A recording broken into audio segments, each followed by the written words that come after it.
Greetings, fellow wanderer. I read a book recently, and it's had me thinking a lot. If you're like me, maybe you're a bit pessimistic. Maybe, when you look into something new, you see the bad before you see the good, if you see the good at all. I have experienced this sharply in the area of teaching. When I look up teachers on YouTube, what I find most often are complaints. Complaints that the children can't read anymore. Complaints that the children don't have manners or common sense anymore. Complaints that the children all have brain rot. Complaints that our society has lost the plot and that the next generation is doomed to failure. I see people claim that for the first time in history, people are less intelligent and make less money than their parents. When I look for the teacher's opinion online, it is a dismal outlook I often see. Then again, I also see a lot of non-teachers chiming in with some helpful but mostly damaging ideas about where the problems really lie. I've seen a lot of people claim the issue is with the curriculum. That is hard to speak to. Working in Texas, we tend to run our own show compared to the rest of the U.S. Then I've seen people say there are too many ideologues in the profession, trying to teach divisive political ideologies, and that's why students can't do the important work of math, English, science, and history. I can't really speak to that either. I haven't personally observed it in my classroom or in any other teacher's classroom. I teach at the elementary level. This could easily be a video about how different feeds on social media give different impressions, designed to get a certain reaction out of the viewer and increase retention. I won't be talking about that today, though. What I would like to talk about is the growing sense of unease around humanity's fate as we watch what kind of people we're becoming in the next generation. First, some caveats. As I already mentioned, I can be a bit pessimistic. My feed is probably proof of that, since pessimistic viewpoints are what seem to hold my attention. There are, however, some truths that come from these views. Social commentary is like comedy. There has to be a little truth in every statement if people are going to buy into what you're saying. Additionally, as a teacher myself, I have observations of my own. Granted, my observations are quite unique, as I have yet to meet someone in the trenches with an upbringing like mine. I was homeschooled. I was taught until middle school almost exclusively by my mother in a one-on-one setting. My mom was never good at math, so eventually she moved me to a homeschool co-op, which basically just means that a bunch of homeschooling families get together, find a space, and volunteer their time as teachers so that their children aren't limited by their own academic weaknesses. My math and science teachers at that co-op were both former NASA employees, and they both impressed upon me a great appreciation for science. Anyways, that's a story for another time. What I mean by all this personal lore is that coming into a public school environment as a teacher, I really have no frame of reference for what it used to be like. With those caveats out of the way, I also have some observations. Entering now my 5th year of teaching at the elementary level in America, and my 7th year of teaching overall, I find myself frequently surprised by the students I encounter, and not often positively. Now, whatever opinions you have about what school teaches, I think most of us can agree that a person would have an awfully hard time being an adult without knowing what is taught at the elementary level. Basic arithmetic, the fundamentals of reading and writing, etc. Knowing that, I find myself frequently astonished at just how many students are behind grade level, showing a complete deficiency in their ability to perform what are, to my sensibilities, the basics. I have often pondered why, and I found others like me online who were confused and deeply pessimistic about the whole matter. For a time, their thinking dominated my mind. Compared to what I was used to experiencing in school, a sense of enthusiasm, a desire to learn, and an appreciation for my elders, I was now seeing as a teacher a general disdain for authority, a lack of interest in the curriculum, and a propensity for distraction. These are by no means observations you can take universally.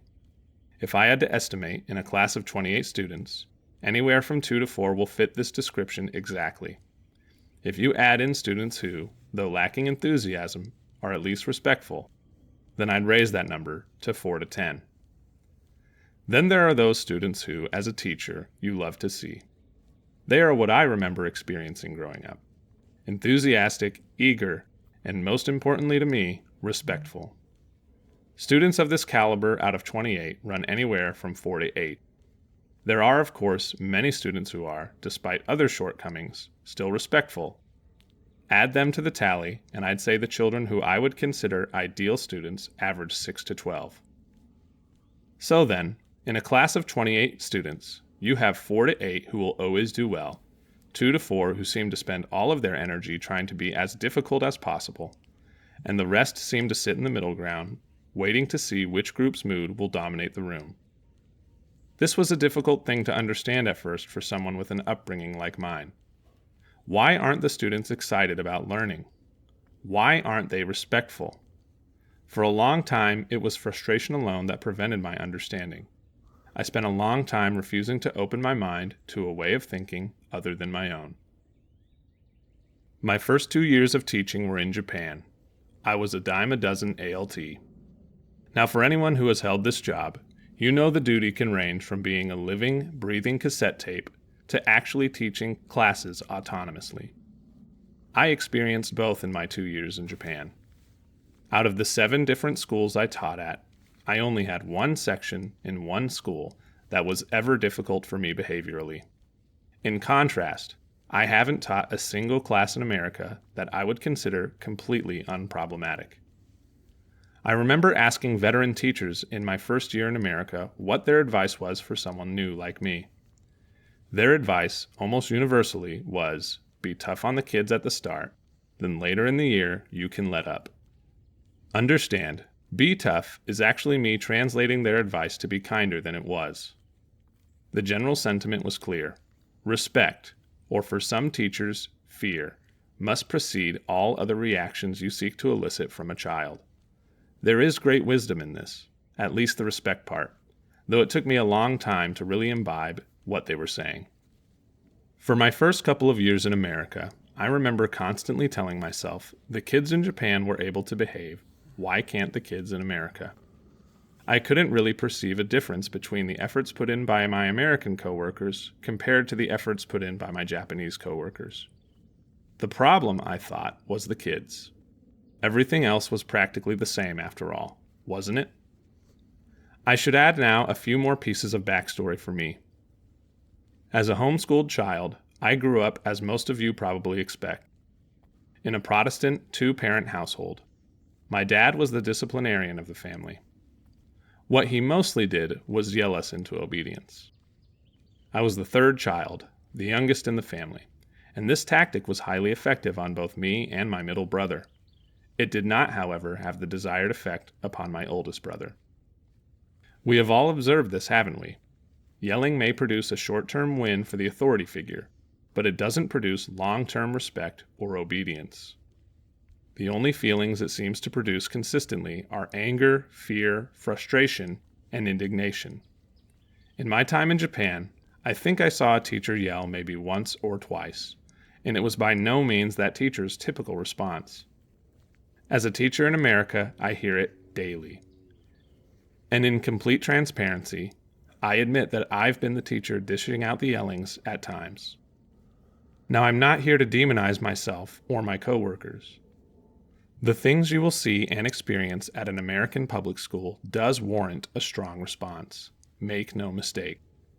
The foregone premise of this entire video is that the children of America are not okay. But why aren't they okay? What can explain the difference in temperament I saw between Japanese children and American children? What did I have as a child, and what do the students who are ready to learn today have that the kids who can't seem to get it together don't have? Well, I'm not a sociologist, but I do have a few ideas about the problem that I consider worth sharing. I'll be referring to the book I read now. It's by Robert Bly, and it's called The Sibling Society. Robert Bly was a central figure in the mythopoetic men's movement in the 1990s. In perhaps his most well-known book, titled Iron John, A Book About Men, he had this to say about Western society. The genuine patriarchy brings down the sun through the sacred king, into every man and woman in the culture, and the genuine matriarchy brings down the moon through the sacred queen, to every woman and every man in the culture. The death of the sacred king and queen means that we now live in a system of industrial domination, which is not patriarchy. The system we live in gives no honor to the male mode of feeling, nor to the female mode of feeling. The system of industrial domination determines how things go with us in the world of resources, values, and allegiances. What animals live and what animals die. How children are treated. And in the mode of industrial domination, there is neither king nor queen. There's a lot in a quote like that, and I don't really have time for it in this video. Iron John was published in 1990. That book wasn't about society at large, although it does touch on it numerous times, as you see. From the title, I'm sure you can tell it's more about men. Where the discussion does dip into sociological or cultural waters, it does so in the interest of speaking to or about men. 6 years later, though, in 1996, Robert Bly published The Sibling Society. It is in this book that he puts the matters of society and culture front and center. And in my opinion, Bly speaks quite clearly to the problems I am faced with in my daily work as a teacher in America. There are two major elements of the Sibling Society. Really one problem expressed in two different ways. That is, a lack of verticality and flatness. Verticality can be understood as social and spiritual structure that runs up and down. What do I mean? If you go to nearly any point in human history, you will find that the humans of that time and place have a sense that adults are above kids, that parents are above their children, and that elders are above the youth. In nearly all cultures at all times, you would have also found a sense of the sacred, that something greater than all the world sat above even the adults, parents, and elders, and gave order to the whole world, not just the tribe or people a single individual may find themselves a part. There is also a general sense of progression, not only for individuals on their path from childhood to mature adulthood, but also for society, the world, and humanity at large, when a sense of verticality is maintained. There is a sense that all of humanity has gone through eons of development, and that what a child is born into stands upon that as their foundation, a fruit of tireless labor. It is something that is meant to serve as their floor, something they are to build upon responsibly in their own generation. The Sibling Society rejects this notion. It says, usually implicitly, that there is no progression throughout time and history. The Sibling Society destroys the foundations, pulls down heaven and the sacred along with it, and renders the whole world flat. A society lacking these building elements is what Bly referred to as lacking verticality. What results naturally from this lack of verticality is flatness, the second-order problem Bly identifies in the Sibling Society. Flatness is what happens in a world where no person, by reason of age or wisdom, is seen as above another. In this system, there is no established upward ramp toward adulthood which a child may follow. This is the central point of the Sibling Society. We live in a culture of half adults, but very few truly mature adults and elders. It takes an elder, an adult who knows how to make a child into an adult, to maintain verticality and upward progression of the self, of the society, and of humanity. This results in all manner of problems. There is really no way for me to outline every single one Bly outlines in his book, but I will mention the ones that stuck out most to me. The first is a major irony. One would assume that the Sibling Society, marked most obviously by its pervasive immaturity and childishness, would value children the most. If one considers a real family, however, the actual outcome becomes obvious. Siblings care least for their peers. The youth do not care for the youth. They seek to shirk all responsibility, most importantly, the responsibility every one of us has to the human family. It is the parents in a family who care most for the children. Take away the parents, and you have no one to look out for the little ones. The second problem is an extreme desire for attention and sameness. There is a need in the Sibling Society for sameness.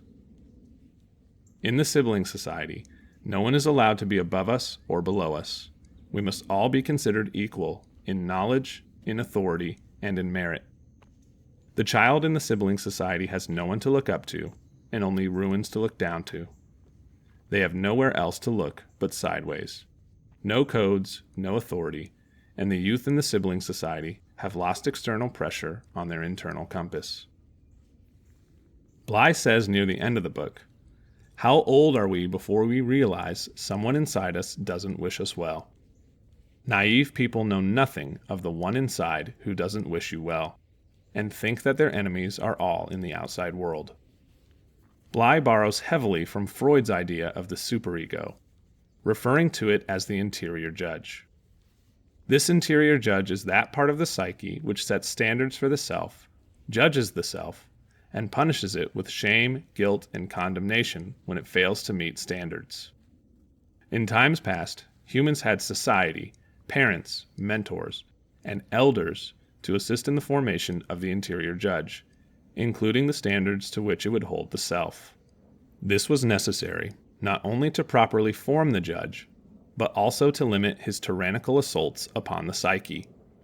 According to Bly, without the assistance of the outside world in the form of capable guiding authority, the interior judge becomes a tyrant, a terrorist in the psychic world of the citizens of the Sibling Society. It demands fame and perfection, rather than older values like high morals.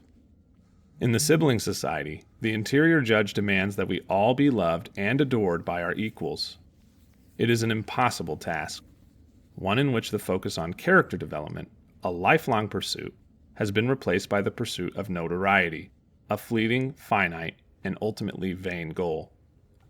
The interior judge no longer asks for excellence in character, but superiority in attention. This is perhaps the most obvious problem of the Sibling Society, and the one which I observe most starkly in the classroom, as well as at home as a parent of 2 children myself. Children have never felt more burdensome, more in the way, or less desired than they do now. All one needs to do is look at the plummeting birth rates in all developed nations to see this trend clearly. People don't want kids, and when they have them, they don't give them the proper time and attention that children deserve. When adulthood looks dull, drab, and meaningless, no one aspires to it. Who can blame the natural revulsion children experience when they look upon the sad existence of most of the adults in the Sibling Society? I do not believe strongly in the idea of deserving things, but if anyone deserves something in this world, children deserve loving and caring elders. It is this very thing that is missing in the modern society, and it is a hallmark of the Sibling Society. It is not the facade of love and care that has disappeared. It is the real care that only a mature adult, an elder, can give to a child. That's why what I'm saying now I consider a defense of children. In all of the videos I've watched, it seems the children are the ones consistently blamed. They just watch too much TikTok, it's too much screen time. Bly said something similar in the Sibling Society. Though written in 1996, it was the television he blamed. But who gave them the television? Who gave them the tablet or the phone? The adult did. Or, more honestly, the half-baked adult looking to shirk their responsibility as that child's elder. So, what are the children who can't seem to get it together in the classroom missing? Mature adults at home and at school. Adults who model maturity and make it something worth aspiring to rather than rejecting. I guess the whole point of this video is to flip its original assumption on its head. There's not necessarily anything wrong with the children, but there is something alarmingly wrong with the adults. That's all well and good, you might be saying right about now. But what should an elder actually be? Bly doesn't give a definitive answer, but he does outline a few qualities. Number 1, the cessation of demanding immediate pleasure, comfort, or excitement. Number 2, the ability to organize the random events and emotions inherent to life into a coherent story or meaning. Number 3, an understanding of the importance of cultural ancestry. Number 4, a maintenance of passion and intensity. And number 5, renunciation, the rejection of greed and consumerism common in the Sibling Society. If I'm being honest, being a parent and teacher in 2026 and reading the Sibling Society really had me down. Robert Bly's description of a mature adult, an elder, was hard to accept. It seemed out of reach. You would be a kindred spirit with me if, while watching this video, you spent the majority of your time thinking of others in your life who are quintessential citizens of the Sibling Society. If it really is a pervasive problem, and I believe it is, then I have to look real hard at where I fall into its descriptions. The reality is, mature adulthood is hard. If you read all of Bly's work, the Sibling Society isn't a problem that arose in the 2020s. He points to shifts that occurred in the 60s. In Iron John, he identifies the Industrial Revolution as the beginning of widespread fatherlessness. If the problem is that old, what hope do I or anyone else have against it now? We are in luck, I believe, on one front. The road to mature adulthood has already been paved. We don't have to invent it all over again. There are countless places we may look to develop maturity in ourselves so that we may serve as worthy elders to the generation coming up after us. So what do I do? What can you do? What should we do? We develop personal maturity. We develop temperance. We stop waking up each day and thinking, what can I get? We wake up and intentionally ask ourselves, whose needs can I meet today? We stop asking, what is the meaning of life? Or worse, complaining, why is life meaningless? We start accepting the responsibility of all sentient life to participate in the creation of meaning. We begin looking back at how we got here and developing our understanding of the foundations of civilization that we now take for granted. What's good? What needs renovating? It's up to us to determine that responsibly.